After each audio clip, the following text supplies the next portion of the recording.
विश्वस्त व्यवस्था शिर्डीच्या वतीनं 80व्या स्वातंत्र्य दिनानिमित्त सकाळी 8:15 संस्थांचे मुख्य कार्यकारी अधिकारी गोरक्ष गाडीलकर यांच्या हस्ते शैक्षणिक संकुलाच्या क्रीडांगणावर राष्ट्रध्वजाचं ध्वजारोहण करण्यात आलं। यावेळी उपमुख्य कार्यकारी अधिकारी भीमराज दराडे, प्रशासकीय अधिकारी प्रज्ञा महांडुळे सिनारे, संदीप कुमार भोसले, कार्यकारी अधिकारी अभियंता भिकन दाभाडे, मुख्य लेखाधिकारी मंगला वराडे, संरक्षण अधिकारी रोहिदास माळी, वैद्यकीय संचालक डॉक्टर प्रीतम वडगावे, सर्व विभागाचे विभाग प्रमुख, संस्थान कर्मचारी, शैक्षणिक संकुलातील शिक्षक वृंद, विद्यार्थी मोठ्या संख्येने उपस्थित होते।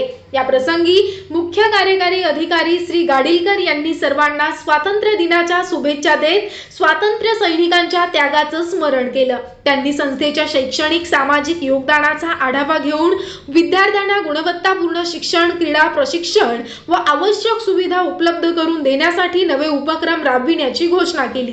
तसेच श्री साईबाबांविषयी दिशाभूल करणाऱ्या मजकुराविरोधातील संस्थांच्या कायदेशीर लढ्याला मोठं यश प्राप्त झालं असून दिल्ली उच्च न्यायालयाच्या निर्देशानंतर GSC कडून संबंधित व्हिडिओ व लेख 24 तासांमध्ये हटवण्याचे आदेश जारी झाले असल्याबाबत माहिती दिली आणि माननीय उच्च न्यायालयाचे तसेच या कायदेशीर लढाईमध्ये संस्थांची बाजू मांडणारे ज्येष्ठ वकील प्रमोद कुमार दुबे आणि त्यांचे सहकारी यांचा आभार व्यक्त केला। त्यानंतर शैक्षणिक संकुलाचे संगीत शिक्षक सुधांशु लोकेगावकर आणि विद्यार्थ्यांनी देशभक्तीपर गीत सादर केलं। या कार्यक्रमाचे सूत्रसंचालन कन्या विद्या मंदिराचे उपाध्यापक